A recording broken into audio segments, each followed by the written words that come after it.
मला माहित नाही अभयवाद साहेब कधी रिटायर्ड होणार आहे, पण एखादा संचालक जर टेक्नोसॅव्ही असेल तर कशा पद्धतीनं त्या विभागामध्ये वेगवेगळे उपक्रम राबवले जातात त्याचं मूर्तिमंत उदाहरण म्हणजे महाराष्ट्राचं तंत्र शिक्षण संचालनालय आहे. कारण मला देखील आठवतं, मी देखील पॉलिटेक्निकचा विद्यार्थी आहे.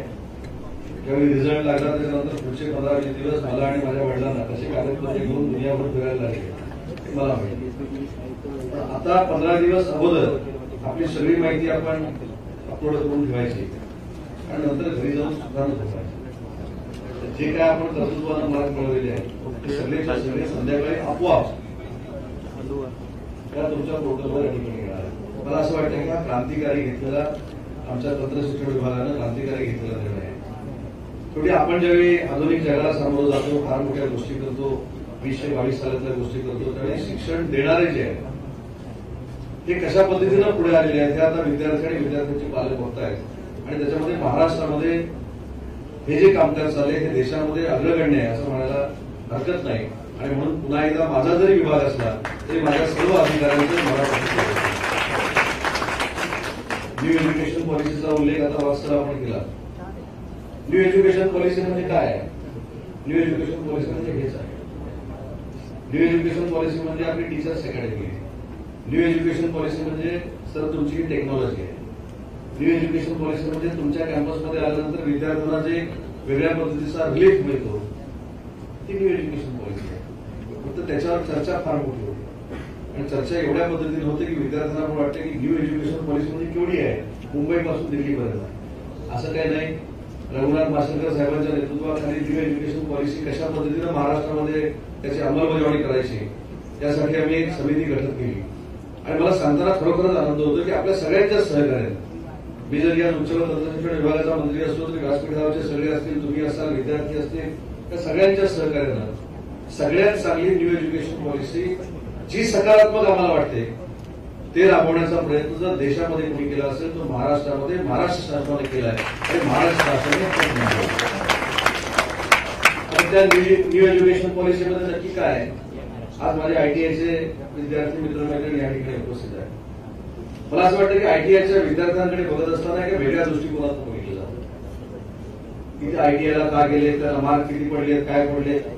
पण आज जो निर्णय महाराष्ट्रामध्ये देशात पहिल्यांदा घेतला जातोय तो तुम्ही आयटीआयच्या कुठच्याही फॅकल्टीमधनं 10वी नंतर जरी पास झाला असाल तर तुम्ही डिप्लोमाच्या दुसऱ्या वर्षाला कुठेही ऍडमिशन घेऊ शकता. हा देशातला पहिल्यांदा महाराष्ट्रात. त्या विद्यार्थ्यांना देखील वाटलं पाहिजे की आम्ही देखील या सेक्टरमध्ये चांगल्या पद्धतीनं काम करू शकतो.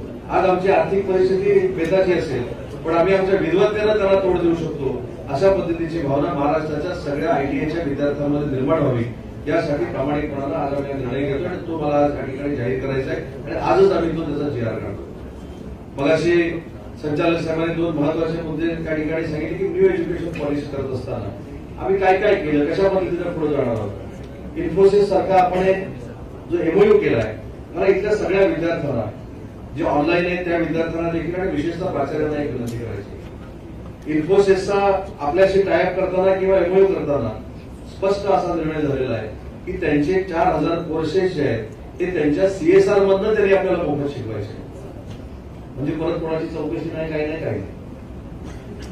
बरोबर. MOU झालं की चौकशी राहिली, चौकशी नाही. इन्फोसिसला विचारा उदय सामंत MOU केला, हा केला पण कसा केला, फुकट केला. आम्ही काही दिलं नाही, त्यांच्याकडनं काही घेतलं नाही. पण विद्यार्थ्यांना मात्र ज्ञान दिलं आणि विद्यार्थ्यांना ज्ञान देत असताना मी आता प्राचार्य साहेबांशी देखील बोललो, सरांशी देखील बोललो की आपण सगळ्यांनी पुढाकार घेतला पाहिजे, आपण देखील प्राचार्यांनी पुढाकार घेतला पाहिजे.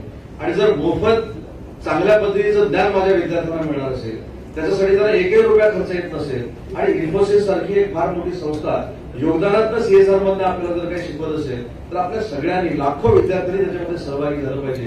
कारण त्यांच्या कोर्स नंतर तुम्हाला नोकरीची हमी पण हे इन्फोसिसचे लोक देतात आणि हे विद्यार्थ्यांपर्यंत पोहोचलं पाहिजे. आणि म्हणून नवीन नवीन उपक्रम आहेत. मी मध्ये तर आमच्या सगळ्या विभागाची जेव्हा आढावा बैठक घेतली, मला विचारलं की नक्की आता आपल्या टीचर्स अकॅडमीचे ट्रेनिंग कुठे सुरू आहे. मला खरोखरच आनंद वाटला. त्याच्यामध्ये ट्रेनिंग कोण कोण घेत आहेत? प्राचार्य ट्रेनिंग घेतात, माझे शासनाचे अधिकारी ट्रेनिंग घेतात, शिक्षकेतर कर्मचारी ट्रेनिंग घेतात, विद्यार्थी ट्रेनिंग घेतात, प्राध्यापक ट्रेनिंग घेतात. त्या सगळ्याच घटकांनी त्याच्यामध्ये ट्रेनिंग घेतलं पाहिजे. कॉन्सेप्ट फक्त असा होता की प्राध्यापकांनी ट्रेनिंग घेतलं पाहिजे. मला असं वाटतं की 2022 मध्ये चतुर्थ श्रेणी कर्मचाऱ्याला देखील माहिती पाहिजे की मला 2022 सालामध्ये कशा पद्धतीनं वागलं पाहिजे, विद्यार्थ्यांना कसं ट्रीट केलं पाहिजे. विद्यार्थ्यांना देखील कळलं पाहिजे की मला प्राध्यापकांबरोबर संवाद साधत असताना मी नक्की त्यांना काय विचारलं पाहिजे. मी सगळेच गुगलवर जे अर्थ लावतो किंवा सगळी माहिती मिळवतो तीच खरी आहे, अशा आविर्भावामध्ये विद्यार्थ्यांनी राहू नये. या भूमिकेत आपण टीचर्स अकॅडमीची स्थापना केली आणि आपल्याला आश्चर्य वाटेल. मला विद्यार्थ्यांना आणि प्राचार्यांना विनंती करायची आहे आणि वाघ सरांना देखील विनंती करायची आहे की सगळ्या पॉलिटेक्निकच्या आणि इंजिनिअरिंगच्या एकदा सगळ्या प्राध्यापकांचं आणि प्राचार्यांचं एक दिवसाचं सेमिनार आपण त्या टीचर्स अकॅडमीमध्ये मोफत घ्यावं. म्हणजे प्रश्न मिळला काही संचालकांनी किती घेतले, किती दिले, प्रश्न मोफत घ्या. फक्त येताना स्वतःच्या खर्चाने घ्या. जेवण आम्ही देऊ, चहा आम्ही देऊ. पण ती अकॅडमी बघितल्यानंतर तुमच्या लक्षात येईल की आपण कुठेतरी वेगळ्या विश्वामध्ये आलो. आजपर्यंत आपण अब्रॉडला जातो, ज्या विद्यापीठ बघायचे ते विद्यापीठ बघायचे, अशा पद्धतीने डेव्हलपमेंट करायची आहे. पण त्या अकॅडमीमध्ये ज्यावेळी तुम्ही जाता ते तुम्हाला असं वाटतं नाही की महाराष्ट्रानं देशामध्ये पहिल्यांदा काहीतरी वेगळं करून दाखवलेलं आहे. आणि ते सगळं तुमच्यासाठी आहे, विद्यार्थ्यांसाठी आहे, प्राचार्यांसाठी आहे, प्राध्यापकांसाठी आहे. आणि या सुविधा ज्या आम्ही तयार केलेल्या आहेत ही स्वीकारण्याची जबाबदारी आणि त्याचा वापर पारदर्शकपणाने करण्याची जबाबदारी ही आपण सगळ्यांनी मिळून स्वीकारली पाहिजे. आज आपण सगळ्या राजकीय वातावरणात वावरतोय. शैक्षणिक वातावरणात वावरायच्या ऐवजी आपण राजकीय वातावरणात वावरतोय. पण वास्तव आपल्याला माहिती असेल की 2.5 वर्षापूर्वी देशातला काश्मीर पंडितांसाठी जो पहिला निर्णय घेतला तो महाराष्ट्र सरकारने. हे खरं आपल्याला ते पब्लिसिटी करायची सवय नाही. आता अनेक लोक त्याच्यावर बोलतात, अनेक लोक त्याच्यावर पिक्चर काढतात, अनेक लोक त्याच्यावर बोलतात. हा विषय जाऊ दे. अनेक लोक त्याचं राजकारण करतात, त्याच्यामध्ये मला पडायचं नाही. पण न बोलता, न राजकारण करता माझ्या भारतातल्या काश्मीरमधील काश्मीर पंडितांच्या मुलांना जर शिकायचं असेल तर देशात बाकी कुठे जागा नाही मिळाली तरी चालेल, पण माझ्या महाराष्ट्रामध्ये आम्ही जागा देऊ. हा निर्णय उद्धव ठाकरे साहेबांच्या नेतृत्वाखाली आम्ही 2 वर्षापूर्वी घेतला. पण खरोखर याच्यामध्ये मी राजकारण केलं नाही, त्या उद्धव साहेबांनी देखील राजकारण केलं नाही. कारण आम्ही फक्त महाराष्ट्रापुरते मर्यादित नाही तर ज्या लोकांवर ज्या ठिकाणी अन्याय होतोय त्यांच्या मुलांना देखील महाराष्ट्र ऍब्सॉर्ब करणार आहे हे दाखवण्याचं पहिलं धाडस जर कोणी केलं असेल तर महाराष्ट्र सरकारने केलं आणि ते देखील मला अभिमानानं सांगितलं. त्यामुळे विविध निर्णय आपण घेतले. त्याच्यातला दुसरा निर्णय आज जो आपण घेतोय तो निर्णय काय आहे? वास्तव आपले एकूण पॉलिटेक्निक किती आहे? 366 पॉलिटेक्निक आहे. आज आपण असा निर्णय घेणार आहोत की या 365च्या 365 पॉलिटेक्निकमध्ये ज्या विद्यार्थ्यांना मातृक्षेत्र हरपलेलं आहे, पितृक्षेत्र हरपलेलं आहे, या विद्यार्थ्यांसाठी 2 जागा राखीव घेण्याचा निर्णय या वर्षापासून महाराष्ट्राच्या या सरकारने आणि त्याच्यासाठी नुसतं त्यांना तर बोलायचं नाही तर त्यांच्यासाठी 5-50 हजार रुपयाची व्यवस्था देखील करायची अशा पद्धतीचा निर्णय केंद्र शासनाशी बोलून आम्ही करतोय आणि ते देखील अंमलबजावणी करणार. 50 हजार रुपये आपण देणार आणि ते देखील अंमलबजावणी करणार महाराष्ट्र राज्य हे देशातलं पहिलं राज्य आहे. आणि म्हणून मला असं वाटतं की नॅकमध्ये आपण 1 नंबर लावू, ऑटोनॉमीमध्ये आपण 2 नंबर लावू आणि म्हणून महाराष्ट्राचं शिक्षण कसं असावं हे माझ्या प्राचार्यांना सांगायची आवश्यकता नाही, प्राध्यापकांना सांगायची आवश्यकता नाही. आमच्या प्राचार्यांकडनं, आमच्या प्राध्यापकांकडनं देशानं शिकलं पाहिजे एवढं एज्युकेशनल पोटेन्शियल माझ्या प्राध्यापकांमध्ये, प्राचार्यांमध्ये आणि त्यांनी शिकवलेल्या विद्यार्थ्यांमध्ये आहे. हे नाकारून चालणार नाही, हे विद्यार्थ्यांनी सिद्ध केलं. कालचा रिझल्ट आपण बघितला असेल युपीएससीचा रिझल्ट बघितल्यानंतर माझ्यासारख्या कार्यकर्त्याला वास्तव समाधान वाटलं. आज माझ्या रत्नागिरीचा एक मुलगा युपीएससी पास झाला, एक मुलगी पास झाली, 1 नंबरला जी मुलगी आली ती देखील रत्नागिरीची आहे. सिंधुदुर्गातला मुलगा पास झाला, रायगडचा झाला. उद्या साताऱ्यामध्ये 4 विद्यार्थ्यांचा आपण सत्कार करतोय. याचा अर्थ असा आहे की त्या 60 विद्यार्थ्यांमध्ये जवळजवळ 80% विद्यार्थी हे सर्वसामान्य कुटुंबातले आहेत. पालघरचा तर विद्यार्थी अंगणवाडी सेविकेचा विद्यार्थी मुलगा आहे. एक तर आपला नांदेडचा किया परिसरातला विद्यार्थी त्याचे वडील टायर काम करतात, पंक्चर काढतात, अशांचा विद्यार्थी आहे. आणि म्हणून मला असं वाटतं की आम्ही जे मिशन राबवलं होतं मागच्या 2-2.5 वर्ष की सर्वसामान्य कुटुंबातला मुलगा देखील जिल्ह्याचा जिल्हाधिकारी झाला पाहिजे, जिल्ह्याचा पोलीस अधीक्षक झाला पाहिजे, रेल्वेचा अधिकारी झाला पाहिजे किंवा कस्टमचा अधिकारी झाला पाहिजे. त्याला कुठेतरी मूर्त रूप येताना यावर्षी देखील आम्हाला बघायला मिळाले. पण या विद्यार्थ्यांना देखील मला आवाहन करायचं आहे की भविष्यामध्ये त्यांना देखील जे जे काही लागेल ते महाराष्ट्र सरकार द्यायला तयार आहे आणि म्हणून त्यांच्यासाठी देखील एक आम्ही ऐतिहासिक निर्णय घेतला. आज या कार्यक्रमात सर तुम्हाला काय सांगितलं पाहिजे, त्याला काय बोलतो त्याचं वित्त असं म्हटलं, काय काय म्हण मला माहित नाही. आम्ही बोलत नाही, आम्ही फक्त काम करत जातो, त्याच्यामुळे लोकांना वाटतं आम्ही काहीच करत नाही. पण आपल्याला माहित असेल की दिल्लीमध्ये एक नवीन महाराष्ट्र सदन झालेला आहे आणि पूर्वीचा एक महाराष्ट्र सदन आहे. एक 2 दिवसापूर्वी आम्ही निर्णय घेतला. योगायोग कसा लागला, ज्या दिवशी युपीएससीचा रिझल्ट लागला त्याच दिवशी आम्ही निर्णय घेतला की ते जुनं महाराष्ट्र सदन जे आहे ते पडू नये, पण ते माझ्या ग्रामीण भागातल्या युपीएससी पास होणाऱ्या विद्यार्थ्यांना का देऊ नये हा निर्णय महाराष्ट्र राज्याचे मुख्यमंत्री घेत आहेत आणि त्याची तसली त्याच्यामुळे दिल्लीमध्ये आता कोणाच्या आश्रयाची गरज नाही. दिल्लीमध्ये महाराष्ट्र शासनाचा स्वतःचा आश्रय हा युपीएससीच्या विद्यार्थ्यांसाठी महाराष्ट्र सरकारने करायचं ठरवलेला आहे आणि तो देखील येत्या 2-3 महिन्यामध्ये आम्ही सुरू करणार आहोत.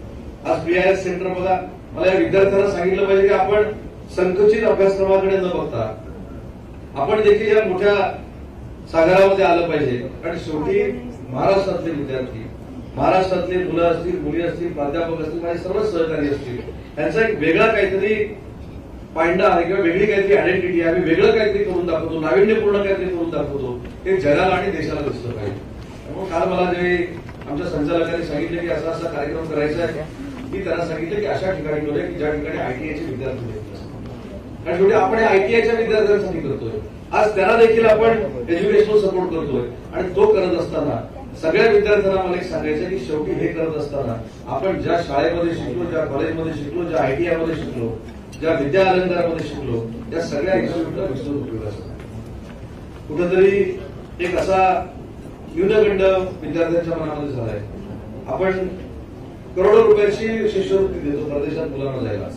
युजीसाठी 10 विद्यार्थी, पीजीसाठी 10 विद्यार्थी, त्याच्या पुढे जाऊन सांगतो की आता 12वी नंतरच्या परदेशामध्ये जाणाऱ्या विद्यार्थ्यांना शिष्यवृत्ती मिळत नव्हती, पण येत्या 15-20 दिवसामध्ये 12वी नंतर देखील 10 विद्यार्थी मेरिटवर जे परदेशामध्ये जातील त्यांना देखील शिष्यवृत्ती द्यायचा निर्णय आम्ही घेतोय.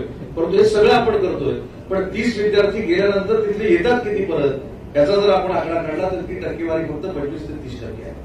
पण जे सरकार आपल्याला परदेशामध्ये पाठवतं, जे पालक आपल्याला परदेशामध्ये पाठवतात, जे प्राध्यापक आपल्याला परदेशामध्ये पाठवतात, त्यांची जाणीव ठेवून, आपल्या मातृभूमीची जाणीव ठेवून त्या मुलानं किंवा त्या मुलीनं मी जे काही शिकेन, शिक्षणामध्ये जे काही मोठं होईल त्या शिक्षणाचं योगदान मी माझ्या मातृभूमीसाठी देईन, हे जर ठरवलं तर आपल्या पुढच्या विद्यार्थ्यांना काही कमी पडणार नाही, असं माझं या खात्याचा प्रमुख म्हणून मत बनलेलं आहे. अजून एक आज आपण निर्णय घेतलेला आहे की आपल्या काहीतरी 2 फेऱ्या 3 फेऱ्या असं काहीतरी एक सिस्टीम होती. करोनाच्या वेळी आपण त्या 2 फेऱ्यांमध्ये तुम्हाला ऍडमिशन दिली. काही ठिकाणी विद्यार्थी बिझी असतात, काही परीक्षांमध्ये बिझी असतात, काही समारंभांमध्ये बिझी असतात. म्हणून यावेळीपासून आम्ही ठरवले की मागच्या वेळी जरी 2 फेऱ्या घेतल्या असतील तरी माझ्या पॉलिटेक्निकमध्ये विद्यार्थ्यांची संख्या ही वाढली पाहिजे. पॉलिटेक्निकलमध्ये येण्याची जी काही ओघ आहे तो वाढला पाहिजे. यासाठी यावर्षी आम्ही 3 फेऱ्या करण्याचा निर्णय देखील कालच आमच्या बैठकीमध्ये घेतला. पण हे सगळं आपण कशासाठी करतोय? हे सगळं विद्यार्थ्यांच्या भल्यासाठी करतोय, विद्यार्थ्यांना केंद्रबिंदू म्हणून करतोय. म्हणजे या सगळ्या मोहिमेमध्ये विद्यार्थ्यांनी सामील झालं पाहिजे. या सगळ्या गोष्टी करत असताना मला अजून एक सर्व प्राचार्य आहेत म्हणून मला एक विनंती करायची की विद्यार्थ्यांच्या मनामध्ये या करोनानं काही न्यूनगंड तयार केले, हे बाजूला करणं ही आपल्या सगळ्यांची जबाबदारी आहे. काउन्सिलिंग करून आता बघा, मी मंत्रालयातनं इकडे यायला निघालो, हा मी विद्यार्थ्यांचा दोष मानत नाही. मी अनेक कार्यक्रमामध्ये सांगतो हा विद्यार्थ्यांचा दोष नाही. ही विद्यार्थ्यांची मानसिकता कोणी बनवली तरी विद्यार्थ्यांची मानसिकता महामारीनं करोनानं बनवलेली आहे. आता येताना देखील मला माझ्या फोनवर 3-4 फोन होते, सर शेवटचे 2 दिवस झाले, आता तरी विचार करा, तुमचं मन जरा बदला, एवढं कठोर होऊ नका. म्हटलं कशाबद्दल? जर ऑफलाईन रद्द करा, ऑनलाईन घेतलं तर बरं. आता तर मला एक असं की साहेब एवढं पण कठोर होऊ नका आमच्यासाठी. बाबा म्हणतो मी नाही कठोर झाले, कठोर तुमचे कुलगुरू झाले, विद्यापीठ झाले, मी कुठे झालोय. आणि म्हणून मला विद्यार्थ्यांना सांगितलं पाहिजे की ऑनलाईन किंवा परीक्षा रद्द हे ठीक आहे, ज्यावेळी करायचं त्यावेळी सरकारनं केलं. ज्यावेळी विद्यार्थ्यांना अडचण करोनाची निर्माण होणार होती, आपल्या सगळ्यांना होणार होती, शिक्षकेतर कर्मचाऱ्यांना होणार होती आणि आपल्या सगळ्यांमुळे सामाजिक क्षेत्रामध्ये जर हे कुठेतरी वाढलं असतं तर ते आपण विचार करून परीक्षा देखील रद्द केल्या, आपण ऑनलाईन देखील केलं. पण आता विद्यार्थ्यांची मानसिकता अशी झाली पाहिजे की आम्हाला ऑफलाईनच पेपर द्यायचा. ऑफलाईन पेपर देत असताना तुम्हाला सुविधा देखील आम्ही उपलब्ध करून दिलेल्या आहेत. काही मंडळी मला भेटले की साहेब 2 वर्ष लिहायची सवय गेलेली आहे. 1 तासात काय पेपर लिहून होणार नाही. म्हटलं बाबा 1 तास 15 मिनिटं लिहायचं. त्या 2 तासात होणार नाही. 2 तास 30 मिनिटं लिही. 3 तासात होणार नाही. 3 तास 45 मिनिटं. नंतर मला काही विद्यार्थी भेटले, मी त्यांची चेष्टा करत नाही, ही त्यांची मानसिकता आहे, करोनानं केलेली आहे. मला म्हटले सर असं करा की एक सलग जर आपण पेपर दिले तर जरा कन्फ्युजन होतं. पहिला पेपर, दुसरा पेपर, दुसरा पेपर. पण ठीक आहे, एक पेपर आणि दुसरा पेपर 2 दिवसाची गॅप घ्या, असं काहीच म्हणणार.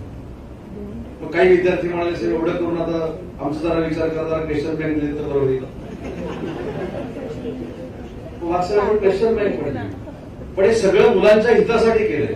ज्या 2 वर्षामध्ये तुमच्यावर आघात झालेले होते, तुमच्या मनावर आघात झालेले होते, असं बोलू नये पण मेंदूवर देखील आघात झालेले होते त्या करोनामुळे, त्याच्यातनं बाहेर काढण्यासाठी कुठेतरी ऑफलाईन सिस्टीम सुरू झाली पाहिजे. आणि पारंपरिकता आपली काय, कदाचित लोक मला खुलं म्हणतील, पण पारंपरिकता आपली काय की विद्यार्थी आणि प्राध्यापकांचा संवाद ही आपली पारंपरिकता आहे. ती आपली जपली पाहिजे. तरच या हॉलचा उपयोग आहे, तरच तुमच्या त्या क्लासरूमचा उपयोग आहे. तर क्लासरूमला कुलूप घालायला लागते. सगळेच घरी, सगळंच ओस, घरातच मार द्यायचे, घरातच प्राचार्याने शिकवायचं, घरातच प्राचार्याने दम द्यायचे, इकडे इकडे बोलून बस. माझं म्हणजे ही सिस्टीम करोनापुरती मर्यादित ठीक आहे. ऍडव्हान्स म्हणून आपल्याला ऑनलाईन पाहिजे, व्हर्च्युअल क्लासरूम पाहिजे, तर सगळं बरोबर आहे. अमेरिकेतला एखाद्या तज्ञाचा अभ्यास जर आपल्याला करायचा असेल, त्याचं लेक्चर जर ऐकायचं असेल तर आपल्या कॉलेजमध्ये स्टुडिओ असणं गरजेचं आहे. हे 100% मला त्याच्यासाठी आम्हाला सहकार्य करायचंच आहे. पण ह्या सगळ्या गोष्टी ज्या तरुणांना घडवलेल्या आहेत त्याच्यातनं देखील विद्यार्थ्यांना आपण कधीतरी बाहेर काढलं पाहिजे. आणि ती बाहेर काढण्याची वेळ आता आपल्यावर येऊन ठेपलेली आहे. आणि म्हणून विद्यार्थ्यांना कधी कधी ठीक आहे, विद्यार्थी म्हणतात आता उदय सामंत बदलला, 2 वर्षापूर्वी चांगला होता, परीक्षा रद्द केली, ऑनलाईन केली, आम्ही त्याला देव माणूस म्हणत होतो, तसा काही राहिला नाही. सत्तेमुळे आपण तो फरक पडतो असं देखील विद्यार्थ्यांचं आपल्याला भरलेलं आहे. पण हे सत्तेमुळेचं मत नाही किंवा सत्तेमुळेचं मत नाही, हे मी गुरुगुरूंची चर्चा केली, विद्वानांची चर्चा केली.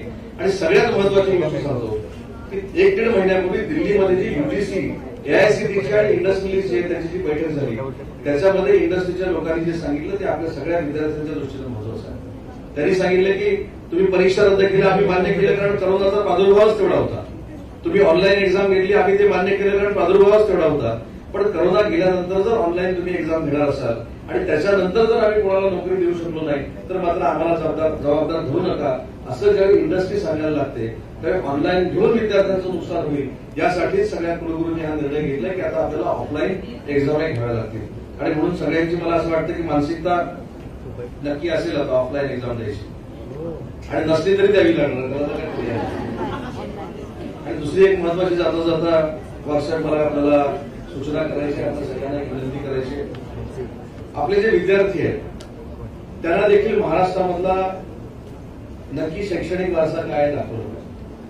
आज इथले विद्या अलंकारचे विद्यार्थी असतील, आमच्या आयटीआयच्या विद्यार्थी असतील किंवा प्राचार्य असतील, मला एक विनंती करायची आहे. एक 2 दिवसापूर्वी पुण्याच्या दौऱ्यावर होतो आणि पुण्याच्या डेक्कन कॉलेजला मी भेट दिली. किती प्राचार्यांनी डेक्कन कॉलेजला भेट दिली मला माहित नाही, पण मला विनंती करायची की तुम्ही डेक्कन कॉलेज बघून या. आर्किओलॉजी काय असते, पुरातत्व काय असतं, पुरातन काय असतं, हे जर तुम्हाला जगात कुठं बघायचं असेल तर ते माझ्या उच्च व तंत्रशिक्षण विभागाच्या डेक्कन कॉलेजमध्ये जाऊन जर तुम्ही बघितलं तर भारत देश आणि भारताचं शिक्षण आणि भारताचा रिसर्च हा जगात किती मोठा आहे हे तुम्हाला तिथे गेल्यानंतर कळतं. मी तिथे गेल्यानंतर त्या सगळ्या मंडळींना विचारलं हा सांगाडा कोणाचा आहे, ते म्हणले हातीचा आहे. हा किती वर्षापूर्वीचा हा सांगाडा आहे, ते म्हणजे 1.5 लाख वर्षापूर्वीचा सांगाडा, 1.5 लाख वर्षापूर्वीचा. तिथे संस्कृतचा एक विश्वकोश आहे. तो विश्वकोश देखील आपल्या विद्यार्थ्यांनी बघितला पाहिजे. आपलं कोणाचंही नाव नाही, साहेब तुमचं नाव प्रमोद आहे, प्रमोद या नावावरनं ते सगळी तुमची जंत्री काढतात. आणि प्रमोद हे नाव नक्की कधी सुरू झाले, 2000 वर्षापूर्वी, 3000 वर्षापूर्वी, ते लेखणीत ते दाखवतात. एवढं साहित्य देखील त्या डेक्कन कॉलेजमध्ये.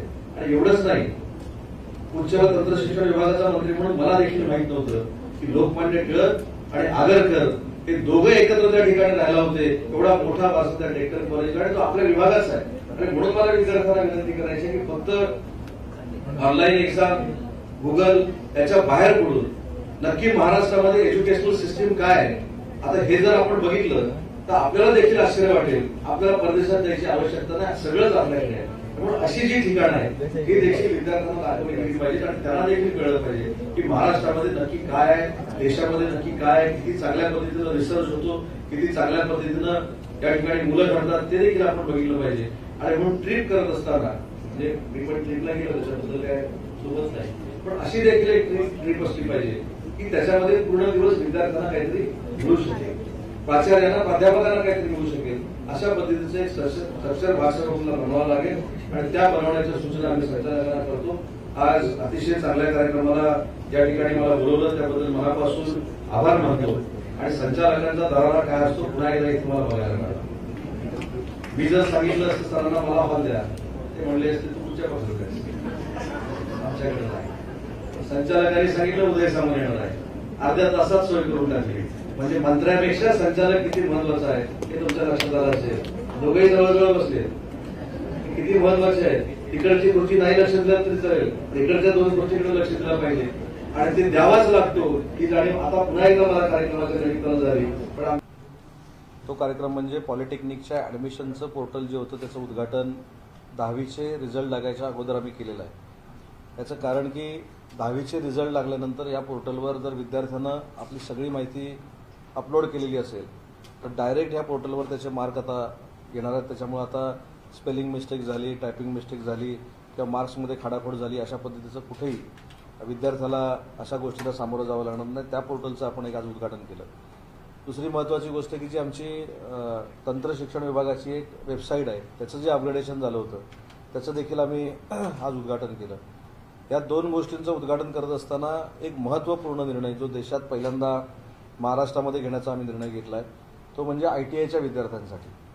ITIचे विद्यार्थी हे ग्रामीण भागातले असतात, थोडेफार आर्थिक दृष्ट्या प्रतिकूल परिस्थितीमध्ये ते जात असतात आणि म्हणून यापूर्वी सेकंड इयरला ॲडमिशन घेत असताना ते ज्या ट्रेडमधनं आलेले आहेत त्याच ट्रेडमध्ये त्यांना ॲडमिशन मिळत होती. पण आज नंतर ही सिस्टीम आपण बदललेली आहे. 10वी नंतर ITI झालेल्या विद्यार्थ्याला जर पॉलिटेक्निकमध्ये ॲडमिशन घ्यायची असेल तर तो कुठच्याही ट्रेडमध्ये घेऊ शकतो अशा पद्धतीचा निर्णय आज आम्ही घेतलेला आहे.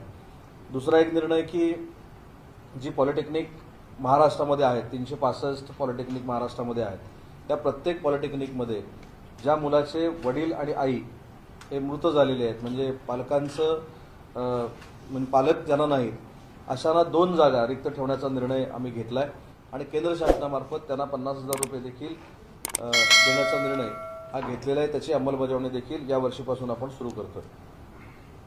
पॉलिटेक्निकच्या ॲडमिशनचे जे राऊंड आहेत ते 2 जे होते ते 3 करण्याचा निर्णय घेतला आहे म्हणजे विद्यार्थी जास्तीत जास्त पॉलिटेक्निकमध्ये प्रवेश करतील.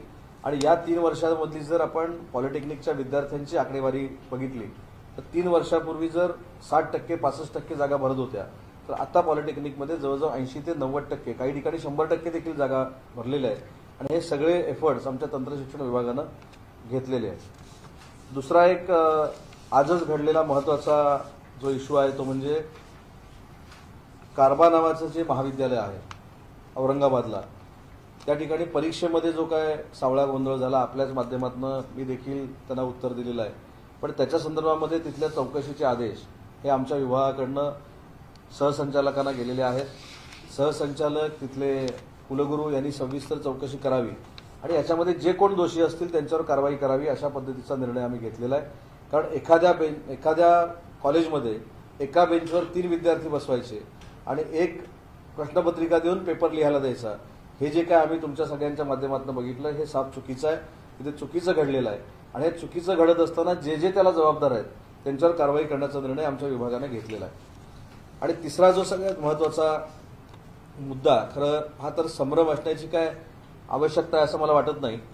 एक 1.5 महिन्यापूर्वी कुलगुरू महोदयांबरोबर जी बैठक झालेली होती परीक्षांच्या संदर्भामध्ये त्याच्यामध्ये क्लिअर कुलगुरूंनी आम्हाला असं सांगितलं होतं की आम्हाला ऑफलाईनच एक्झाम घ्यायची आहे आणि ऑफलाईन एक्झाम घेत असताना ऑनलाईन एक्झाम जर घेण्याचं बंधन आलं तर इंडस्ट्री विद्यार्थ्यांना स्वीकारू शकत नाही असे काही पॉईंट्स त्यांनी मांडले आणि आम्ही फक्त मिनिट्स काढून त्याची अंमलबजावणी करावी अशा पद्धतीची माहिती कुलगुरू महोदयांना पाठवली. पण गेले 4-5 दिवस उच्च न्यायालयाने जो एक निकाल दिलेला आहे त्याच्यामुळं संचालकांना जी सुनावणी घ्यायची होती ती काल त्यांनी घेतलेली आहे. त्याचा अहवाल ते पाठवतील. पण एक टेंटेटिव्ह मी 13 विद्यापीठांमध्ये कशा कशा परीक्षा चालू आहेत ही माहिती आपल्याद्वारे विद्यार्थ्यांना देणार आहे आणि म्हणून विद्यार्थ्यांनी शाश्वत निर्णय घेतलेले आहेत.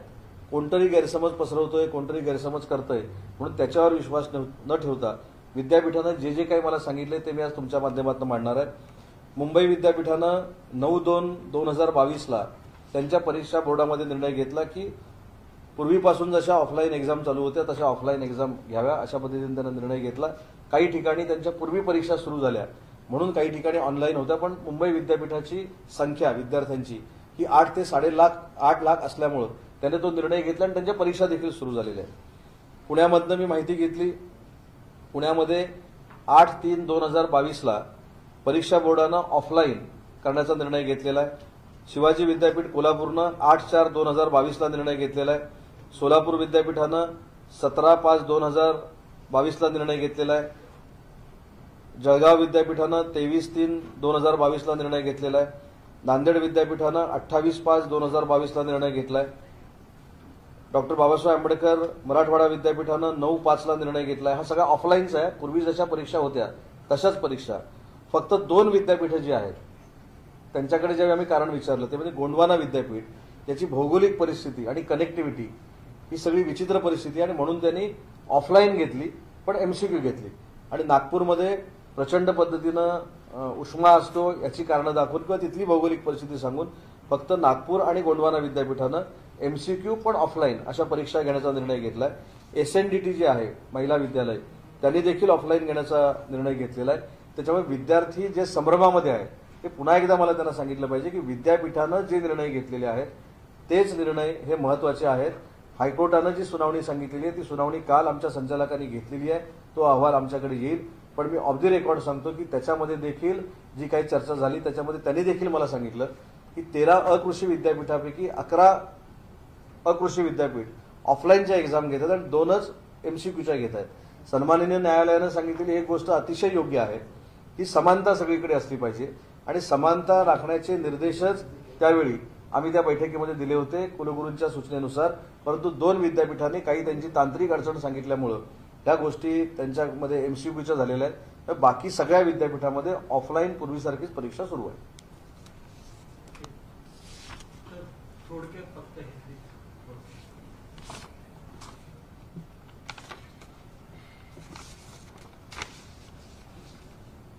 आज का जो यहाँ कार्यक्रम हमारा था उसमें जो आईटीआई के स्टूडेंट रहते हैं उनका अपग्रेडेशन जो होता है सेकेंड ईयर में, तो जो फैकल्टी में वो पढ़ते थे उसी फैकल्टी में उनका एडमिशन होता था. लेकिन इस साल से वो कुछ भी फैकल्टी में अगर पढ़ते हैं तो उनका एडमिशन कुछ भी फैकल्टी में पॉलिटेक्निक में हो सकता है. ये जीआर हमने निकाला है. जो यूनिवर्सिटी का एग्जाम शुरू है वो यूनिवर्सिटी का एग्जाम ऑफलाइन ही होगा. सिर्फ नागपुर और गोंडवाना विद्यापीठ में जो एग्जाम हुए हैं वो मेरे ख्याल से ऑफलाइन विथ एमसीक्यू हो गए. बाकी सब विद्यापीठ में सभी जगह ऑफलाइन ही एग्जाम शुरू है. जो संभ्रम स्टूडेंट के मन में है वो कुछ भी मेरे ख्याल से जो कुलगुरु ने हमको बताया कि ऑफलाइन ही एग्जाम लेना है वैसा ही इम्प्लीमेंट हर यूनिवर्सिटी में हो रहा है. और दूसरा जो औरंगाबाद में जो एक इंसिडेंट सुबह हुआ है एक कॉलेज में 3 स्टूडेंट एक बेंच के ऊपर बैठ के उन्होंने जो पेपर लिखा है उसके बारे में भी इंक्वायरी लगाई है. जो उसमें दोषी रहेंगे उसके ऊपर कार्रवाई करेंगे. सर एक सवाल है आपसे. कल एक खबर छपी थी आपको लेकर के कि MHECET के एग्जाम्स को लेकर के 50-50 वेटेज की बात की जा रही है. 12वीं के मार्क्स भी अब जो है सीईटी में काउंट किए जाएंगे. तो वो अगले साल से हम कर रहे हैं. ये क्या सोच है इसके पीछे? नहीं, वो अगले साल कर रहे हैं. कारण त्याच्यामध्ये स्पष्ट आमचं विचार असा आहे की मुख्यमंत्री महोदयांच्या सूचनेनुसार उपमुख्यमंत्री महोदयांनी जी बैठक घेतलेली होती त्याच्यामध्ये असं ठरलं की 12वीमध्ये विद्यार्थ्यांचा येण्याचा जो कल आहे तो कमी झाला आहे आणि सीईटीची एक्झाम देण्यामध्ये कल वाढलेला आहे. त्याच्यामुळे 12वीचा बेस देखील स्ट्रॉंग झाला पाहिजे आणि सीईटी देखील झाली पाहिजे याच्यासाठी तो निर्णय घेतलेला आहे. त्याच्यामुळे मला असं वाटतं की तो निर्णय या वर्षीपासून नाहीये, तो निर्णय पुढच्या वर्षीपासून. जो डिसीजन हमने लिया है वो अगले साल से है क्योंकि 12वीं का जो प्रेजेंस है स्टूडेंट लोगों का वो कम हो रहा है. इसलिए 12वीं के जो मार्क्स है और सीईटी के 50% मार्क्स है ऐसा ही अभी मेरिट बनेगा अगले साल से. सर ऑफलाईन एक्झामच्या मध्ये आता बऱ्याच युनिव्हर्सिटीजमध्ये वेगवेगळे टाइम टेबल आलेले आहेत. वेगवेगळ्यांचे वेगवेगळ्या वेळी संपत आहेत. तर अशा परिस्थितीमध्ये पुढचं अकॅडमिक इयर एका वेळेस चालू व्हावं या बाबतीत काही डिसिजन आपण घेतलं? नाही, याच्यामध्ये जी एक वस्तुस्थिती आहे ती आपण सगळ्यांनीच समजून घेतली पाहिजे. आपल्या सगळ्यांनाच माहिती आहे अकॅडमिक इयर जे पुढे मागे होते याचं कारण करोना आहे.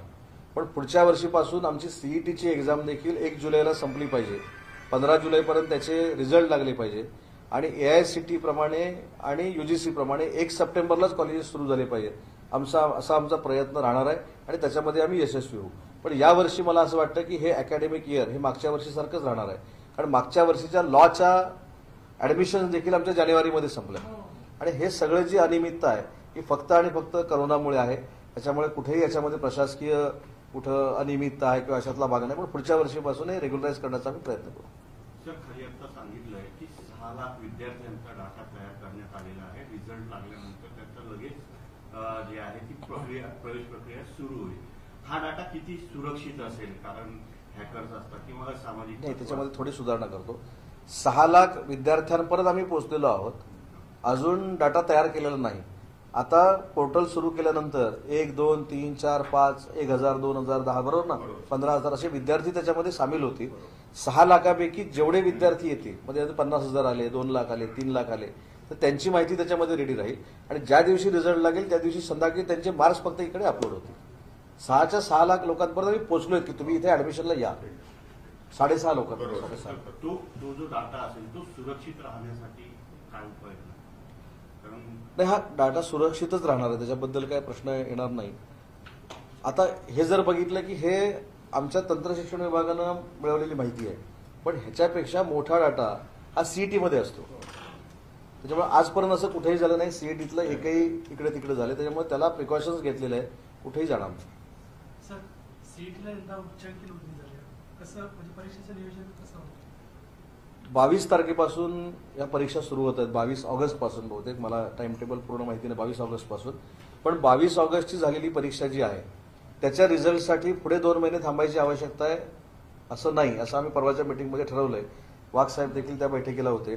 22 तारखेचा रिझल्ट हा पुढच्या 10 दिवसामध्ये लागला पाहिजे, 23 तारखेचा पुढच्या 10 दिवसामध्ये लागला पाहिजे. असं करून ज्या ऍडमिशन होतील त्या करून लवकरात लवकर अकॅडमिक इयर सुरू करण्याचा आमचा प्रयत्न राहणार. सर, आरक्षण आता डिक्लेअर झालेलं आहे, तर भाई जगताप आता न्यायालयात धाव घेणार आहे त्या संदर्भात आपलं मत काय? मनपा 14 महानगरपालिका आरक्षण जे डिक्लेअर झालेलं आहे सोडत आपण पॉलिटेक्निकमध्ये डायरेक्ट आरक्षणामध्ये गेला. आता आरक्षण जे जाहीर झाले त्याच्यामध्ये भाई जगताप साहेबांची भूमिका काय आहे मला खरंच माहीत नाही. त्यांच्या मनामध्ये काही शंका असतील, काय असतील, त्यांचं निरसन ते त्यांच्या पद्धतीनं करून घेतील. पण आरक्षण ही प्रोसिजर फक्त महानगरपालिका मुंबईमध्ये झाली नाही, ती ठाण्यामध्ये झाली, सगळ्याच ठिकाणी झाली, पुण्यामध्ये झाली, परवा पुण्यामध्ये होतं, पुण्यामध्ये झाली. तर मला असं वाटत नाही की याच्यामध्ये म्हणजे आरक्षण झालं म्हणजे ठीक आहे. त्या भाई जगताप साहेबांच्या शंका आहेत, त्या त्यांच्या माध्यमातून त्यांना कुठं जिथं जायचं तिथून ते पूर्ण करून घेतील. तर त्यांचं असं देखील म्हणणं आहे की भाजप या राक्षसाला संपवण्यासाठी महाविकास आघाडी आम्ही एकत्र आहोत. आनंद आहे ना, महाविकास आघाडी एकत्र आहोत ना, मग चांगलंच आहे ना. त्याबद्दल आपण मग चांगलं ना, माझं मत चांगलंच आहे. भाई जगताप साहेबांनी जी भूमिका मांडली त्याला माझं पूर्ण समर्थन आहे. सर, UGCने CUET बद्दल बोललेलं आहे. सेंट्रल युनिव्हर्सिटी सगळ्या त्या एंट्रन्स एक्झाम मधून ऍडमिशन करणार आहेत. महाराष्ट्रामध्ये काही असा प्लॅन आहे का जेणेकरून पूर्ण इंडियामधून विद्यार्थी येऊ शकतील इकडे? त्याच्यामध्ये न्यू एज्युकेशन पॉलिसीची नक्की अंमलबजावणी. हे न्यू एज्युकेशन पॉलिसीचे काही फॅक्टर्स आहेत. कशी ऍडमिशन झाली पाहिजे, ती पूर्ण देशातले विद्यार्थी आले पाहिजेत का, महाराष्ट्रातले झाले पाहिजेत का, 3 वर्ष 5 वर्ष काय काय त्यांचं जे आहे ते, त्याच्यामध्ये नक्की त्याच्यातलं सकारात्मक स्टेट गव्हर्नमेंटनं काय घ्यायचं हे तपासण्यासाठी आम्ही विविध समित्या केलेल्या आहेत. त्याच्यामध्ये माशेलकर साहेबांची एक समिती होती, त्यांनी आमच्याकडे काही अहवाल आणून दिलेला आहे. त्यांनी 3 टप्प्यामध्ये याची अंमलबजावणी करावी असं सांगितलेलं आहे.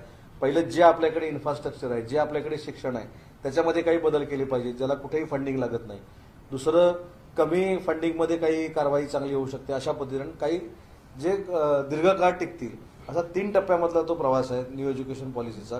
पण न्यू एज्युकेशन पॉलिसीनं कन्फर्म असं सध्या कुठंच सांगितलेलं नाही की तुम्हाला असं असं करावं लागणार आहे. भाई जगताप का विषय हिंदी में कर लेते हैं। उनका कहना ये था कि शिवसेना हमको कंसिडर ना करे क्योंकि जो सारे एरिया है वो हमें ध्यान में रखकर नहीं लिए गए हैं।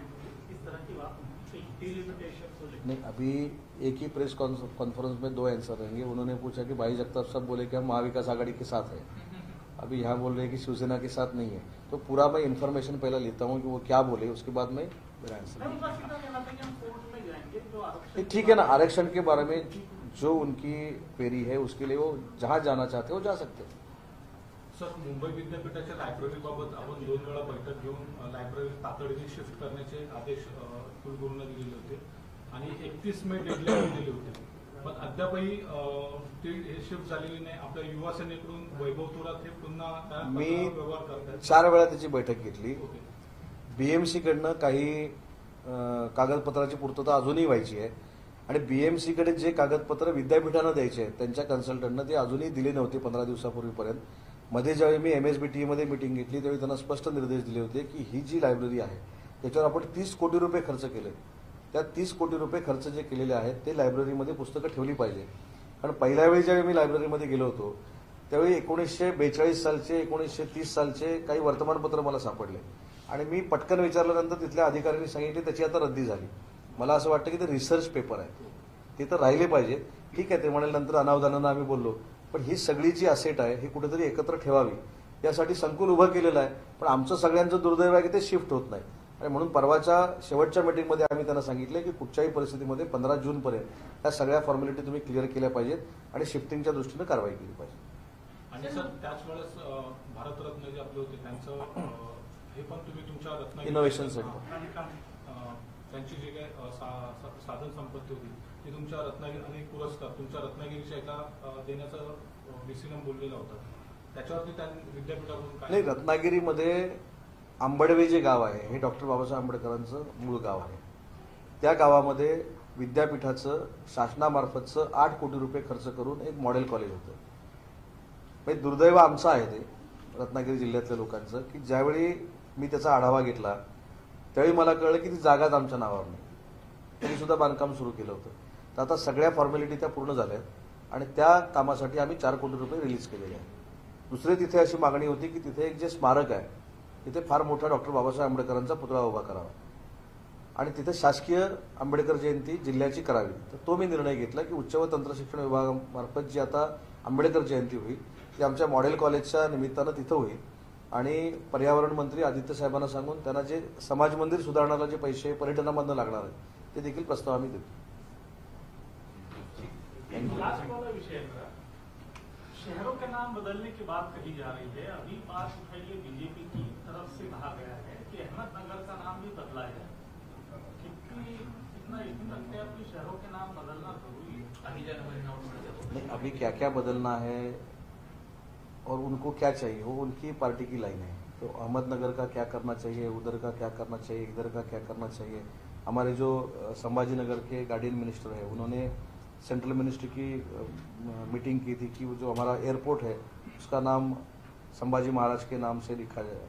तो वो कहाँ हो गया. इसलिए मेरे ख्याल से उनको क्या करना चाहिए, किस सिटी का नाम बदलना चाहिए, किस सिटी का नाम बदलना नहीं चाहिए, तो उनकी पार्टी की लाइन है. वो वही बोल सकते हैं उन्होंने ऐसा क्यों किया. सर एक प्रश्न. ती गरवारेचे संचालक पद निवडीवर युवासेना आक्रमण म्हणजे गुजरातमधून संचालक आणलेले. नाही, मला फक्त ह्याच्यातनं एकच शंका म्हणण्यापेक्षा दुःख वाटतं की महाराष्ट्र राज्य हे शैक्षणिकदृष्ट्या एवढं प्रगत राज्य आहे की या राज्यानं डॉक्टर रघुनाथ माशेलकर दिलेले आहे, डॉक्टर अनिल काकोडकर दिलेले आहेत, हे मोठमोठी महनीय व्यक्ती दिलेले आहेत. म्हणजे हे शिक्षण क्षेत्रातले मी तुम्हाला सांगितलं. असं असताना एखाद्या इन्स्टिट्यूटचा संचालक, डेप्युटी डायरेक्टर किंवा अन्य पद नेमत असताना महाराष्ट्रातली विद्वान व्यक्ती मिळू नये हे आमचं दुर्भाग्य आहे. आणि काय बोलायचं त्याच्यावर. कारण विद्यापीठं स्वायत्त आहेत, त्यांच्यावर परत काय बोललं तर मी अतिक्रमण करतो असं होईल ना. ते आमचं दुर्दैव आहे. थँक्यू.